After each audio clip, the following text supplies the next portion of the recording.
anak-anak, assalamualaikum warahmatullahi wabarakatuh. Waalaikumsalam warahmatullahi wabarakatuh. Alhamdulillahirabbil alamin wassalatu wassalamu ala rasulillahil ladzi la nabiyya ba'da amma ba'du.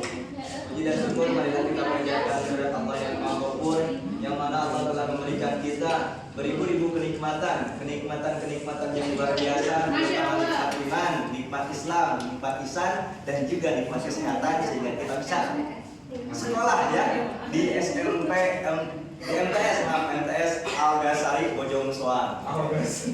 Salawat serta salam moga tercurah limpahkan kepada baginda yakni habibana wa nabiyana kanjeng Nabi Muhammad sallallahu alaihi wasallam, dan lupa kepada para keluarganya, para sahabat, tabi'in sampai kepada kita semua selaku umat. Amin ya rabbal alamin. Nah, seperti biasa ketika kita ingin memulai pembelajaran, alangkah baiknya itu kita berdoa bersama-sama ya. Nah, silakan Pak M, Rifki untuk pimpin doa sebelum kita mulai pembelajaran. Sebelum kita belajar, kita berdoa. Mulai. Selesai. Dari salam. Assalamualaikum warahmatullahi wabarakatuh. Oke, baik anak-anak. Sebelumnya kemarin Bapak belajar mengenai tentang sejarah ya. Sampai lama banget. Sampai pas mau Jumatan. Tentang sejarah Aswaja. Ada yang ingat belum sebelumnya? Tentang sejarah Aswaja. Ahli sunnah wal jamaah, Pak. Nah, sebelumnya Aswaja itu apa coba? Aswaja. Ada yang tahu Aswaja? Ahli sunnah wal jamaah. Nah, dulu itu Bapak pernah membahas sedikitnya terkait ngomongin perihal sejarah Aswaja. Nah, Bapak akan menjelaskan sedikitnya sekilas tentang sejarah Aswaja. Nah, pada waktu itu ada seorang ulama. Ada seorang apa sih? Ulama. Dia bernama Abu Hasan. Abu Hasan itu adalah seorang aktivis dari kaum Mu'tazilah. Tahu kaum Mu'tazilah? Nah, nanti cari ya diceritakan. Nah, singkat ceritanya gitu. Nah, aktivis Mu'tazilah ini mendeklarasikan yaitu yang disebut dengan ma'ana alaiha wa ashabi. Nah, ma'ana alaiha wa ashabi ini adalah waktu itu tuh sahabat Rasul dan para nabi itu kumpul. Nah, sehingga timbullah Aswaja pada waktu itu. Nah, langsung saja ya ke pembahasan Aswaja, itu sedikitnya tentang sejarah kemarin saya jelaskan. Nah, Aswaja atau disebut dengan ahli sunnah wal jamaah. Nah, di sini arti dari ahli sunnah wal jamaah itu orang-orang konsisten berpegang teguh dengan sunnah Nabi sallallahu alaihi wasallam. Nah, perlu adik-adik ketahui. Mana itu? Bidol. Maaf. Oh, makasih. Nah, supaya ada paham mengenai tentang ahli sunnah wal jamaah, Bapak akan mengartikan ahli sunnah wal jamaah itu dalam arti katanya. Benar. Ahli sunnah wal jamaah itu terbagi menjadi 3 kata. Yang pertama ahlun, yang kedua sunnah, yang ketiga wal jamaah. Coba yang pertama ahlun, yang kedua sunnah, yang ketiga jamaah. Nah, sekarang kita membahas tentang ahlun. Ada yang tahu dengan ahlun artinya apa? Ahlun disebut dengan pengikut atau ahli. Nah, yang pernah Bapak baca ya di artikel Wikipedia kemarin malam. Nah, ada yang mengartikan ahlun itu yang pertama ya. Siap mendengarkan? Yang pertama, ahlun itu orang yang pernah bertemu dengan baginda Nabi besar Muhammad dan mengikuti semua ajarannya. Berarti di sini ahlun Abu Lahab dan Abu Jahal termasuk ahlun enggak? Tidak, karena tidak mengikuti ajaran Nabi Muhammad sallallahu alaihi wasallam. Nah, ahlun yang kedua diartikan bahwasanya orang yang pernah bertemu dengan baginda Nabi besar Muhammad tapi tidak mengikuti semua ajarannya. Nah, ahlun yang kedua ini diartikan Abu Jahal Abu Lahab teh asuh ahlun teh. Nya masuk enggak? Masuk karena tidak mengikuti ajarannya. Kalau kita bahasa sehari-hari. Contoh, iya, A. Henry kan suka bantu sama mamanya ke umurnya menuju jualan susu. Pinter kan? Masarkan susuna gini kumaha cara ngajualna. Mun terus meser susuna di mana? Nah, itu termasuk ahlun dagang. Oh iya. Paham? Paham nggak yang maksud dengan ahlun? Pengikut atau ahli. Nah, yang kedua yaitu apa? Tadi ahlun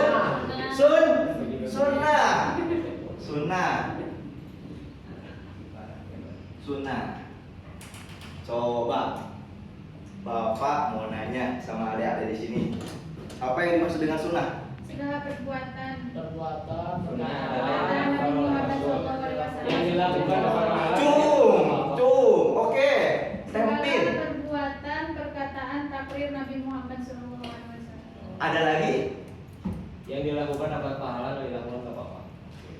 Nah, dan ternyata adik-adik pesantren dari kelas 2 sampai kelas 6 dan sekarang pesantren dari kelas 1 sampai kelas 3, adik-adik ternyata hanya mengartikan sunnah itu sebagai segala sesuatu yang bersandar dengan Nabi dan Rasul. Padahal kalau misalkan kita mengartikan sunnah itu hanya sebagai ajaran Nabi dan Rasul, itu sangat salah.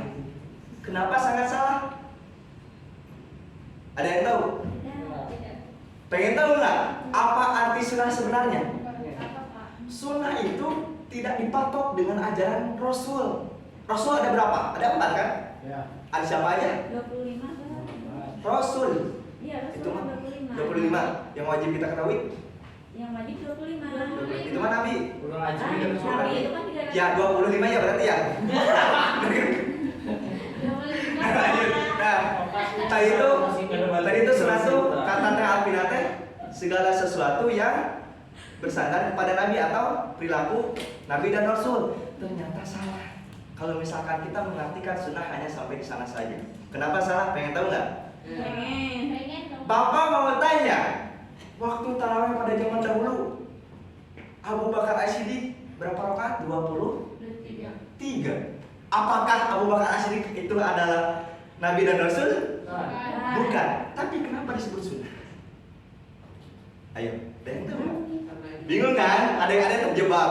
Karena arti sunnah itu hanya disandarkan Nabi dan Rasul.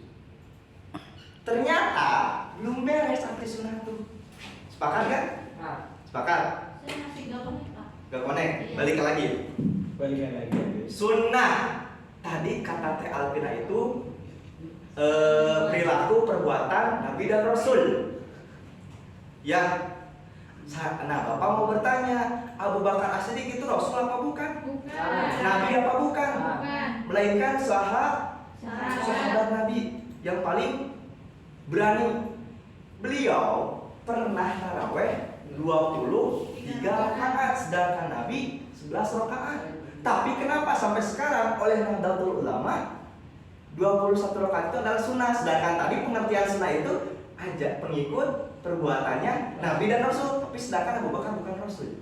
Karena tidak dilarang oleh Rasulullah. Berarti ada tambahan kata.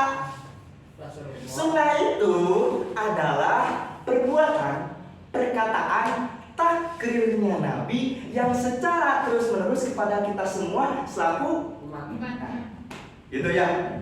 Tinggal ditambah sedikit ya, tapi jangan stuck sampai Nabi dan Rasul ya. Karena kita melaksanakan majelis kan itu sunnah para ulama, anbiya, kiai dan para ajunan dan lainnya. Benar kan? Berarti yang secara terus-menerus kepada kita semua selaku umatnya. Lanjut. Paham mengenai tentang sunnah? Nah, kita ya terus yang ketiga apa? Proteksi ketiga? Wal jamaah. Wal jamaah. Ada yang tahu mengenai tentang apa wal jamaah? Ada semuanya? Nah, ingat, ada jamaah, ada wal jamaah. Wal jamaah ini adalah pelat ya. Kalau santri yang pernah pesantren dulu. Nah, ini benar kan? Wow, merapelat kan? Nah, kalau jamaah itu diartikan hanya sekumpulan orang saja. Apa cenah? Hanya sekumpulan orang saja. Sedangkan wal jamaah itu adalah sekumpulan kelompok yang memiliki tujuan yang sama atau pasti. Paham? Nah ini hanya sekumpulan kelompok. Iya sekumpulan kelompok. Kalau wal jamaah itu sekumpulan kelompok yang memiliki tujuan yang sama atau pasti. Nah kita disebut dengan wal jamaah. Kenapa? Karena kita memiliki tujuan yang pas, tidak sama ingin mencari ridho Allah. Berarti kita bisa simpulkan nih dari 3 kata tadi tentang ahlul sunnah wal jamaah, kita tarik semuanya menjadi kesimpulan. Ada yang tahu nggak? Tadi kan Bapak udah menjelaskan tentang ahlul itu apa, sunnah itu apa, dan wal jamaah itu apa. Coba siapa yang bisa menyimpulkan? Atau Bapak dulu, tapi ada dengarkan ya. Ahli sunnah wal jamaah itu adalah sekumpulan kelompok orang yang memiliki tujuan yang sama atau pasti, yang di dalamnya mengikuti semua ajaran baginda Nabi besar Muhammad SAW, baik dalam perkataan, perbuatan, dan takrirnya. Nah, yang secara terus-menerus kepada para sahabat, alim ulama, kiai, dan kita semua selaku umat. Paham? Paham ya? Oke, lanjut ya karena Bapak ada meeting sama klien. Lanjut saja. Nah, sekarang berbicara mengenai tentang konsep aswaja. Yang pertama tawasud, yang kedua tasamu, yang ketiga tawajud, yang keempat amar ma'ruf nahi munkar atau disebut dengan adil. Coba Henry, tawasud artinya apa? Mengambil jalan tengah atau pertengahan. Bid'ah, tasamu apa? Yang berarti toleran. Tawajud, Keseimbangan, tidak Oke. berlebihan suatu unsur atau kekurangan suatu unsur. amar ma'ruf nahi munkar, Sandi. Mengajak pada kebaikan dan mencegah pada keburukan. Ada yang tahu nggak arti atau arti udah tahu kan? Contoh tentang tawasud yang artinya mengambil jalan tengah atau pertengahan. Udah sama Bapak aja ya karena Bapak ada meeting. Contoh tawasud itu, contoh Dede Sandi ya berantem sama Teteh Ica.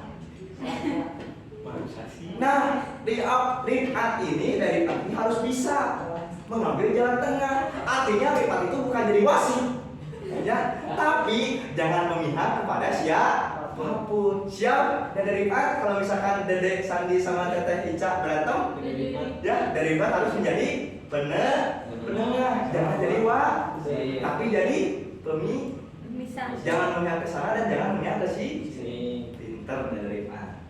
Tasamu artinya apa tadi? Ya, berarti toleransi. Contoh toleransi yang paling kecil sekarang. Saya berteman dengan Ais bukan Islam. Ya bisa. Contoh yang dekat saja. Kalian itu sebagai murid. Kalian itu sebagai murid. Bapak sebagai guru. Bagaimana caranya bertoleransi kepada guru? Ketika guru ngomong di depan, apakah adik-adik semua itu harus ngobrol? Apakah harus nyolong sapu? Enggak ya, tapi perhatikan ya. Inget itu guys. Perhatikan, Bang. Nah, gitu. Inget itu guys. Ya, nanti Flashback. Bapak diginiin. Jangan gitu caranya. Oh ya kayak teman aku. Ya, kayak teman aku yang belakang. Astagfirullah. Lanjut. Yang ketiga itu tawa. Semangat banget ya, udah pada makan semua ya? Pinter banget. Tawajun, yang berarti keseimbangan, tidak berlibat suatu unsur atau kekurangan suatu unsur. Kita ambil analogi kecil. Ketika kita mendengar adzan, apakah kita harus sholat atau harus main? Hah? Anak saya ngobrol, Pak. Ketika waktunya belajar, kita harus main game online atau mendengarkan guru di depan. Mendengarkan guru. Terus ketika kita lapar, kita harus BAB atau makan. Berarti seimbang itu menyeimbangkan segala sesuatu yang bersangkutan dengan kehidupan kita. Waktu sholat, waktu ngaji, waktu sekolah, Paham adik-adikku tercinta? Pada pinter semua ya, semangat. Nah yang keempat, amar ma'ruf nahi munkar. Atau kita simpulkan, kerucutkan dan tarik benang merahnya adil. Tahu adil? Apa adil? Ya seperti amar ma'ruf nahi munkar. Adil itu kita spesifikasikan dengan arti sesuai dengan porsinya. Contoh, De Alvina itu udah besar, terus pengen nikah, dilamar oleh Dede Henry. Contohnya. Nah, Dede Henry itu dan Dede Alvina itu udah punya anak 3. Yang pertama SD, SMP, dan SMA. Nah, Dede Henry itu kan orang kaya, ngasih anaknya ke SD 20.000, ke SMP 20.000, ke SMA 50.000. Nah, itu disebut adil atau enggak? Adil. Kenapa adil? Sesuai dengan porsi. Kalau misalkan Bapak Henry ini memberi ke SD, SMP, SMA itu semuanya 40.000, adil enggak? Enggak, karena tidak sesuai dengan porsinya. Nah, makanya kalau misalkan nanti dari kentut di kelas itu tidak adil karena tidak sesuai dengan porsinya. Lanjut. Paham nggak? Oh, ya. Oke, lanjut. Nah, ini perkembangan Aswaja.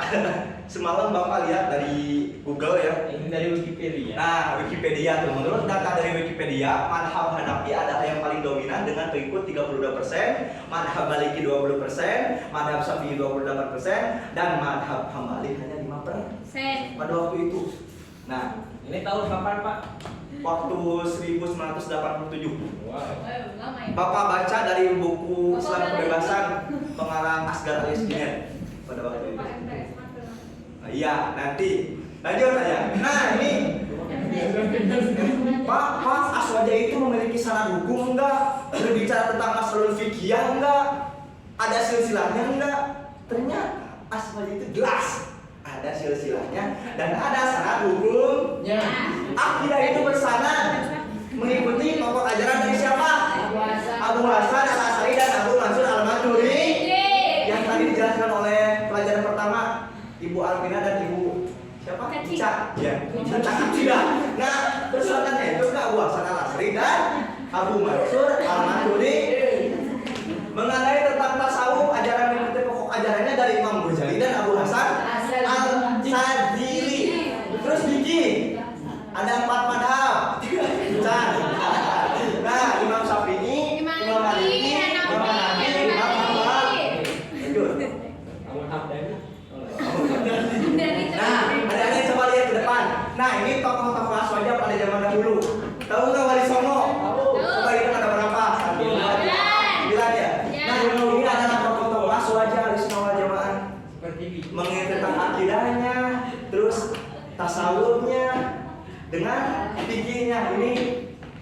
Nah, tokoh Aswaja. Jadi Prof. Yahya Saifuddin Johari 1919 sampai 86 ia menjelaskan beberapa tokoh yang menyebarkan madhab Syafi'i di Indonesia, khususnya di Pulau Jawa, yaitu Maulana Malik Ibrahim, Maulana Ishaq, Sunan Ampel, Sunan Bonang, Sunan Giri, dan lainnya. Sejarah kebangkitan Islam 28. Waktu itu Islam apa? Izin mengingatkan waktu istirahat 2 menit. Oh iya, lanjut saja ya. Ya, makasih. Hah? Pas. Kita ulang kembali.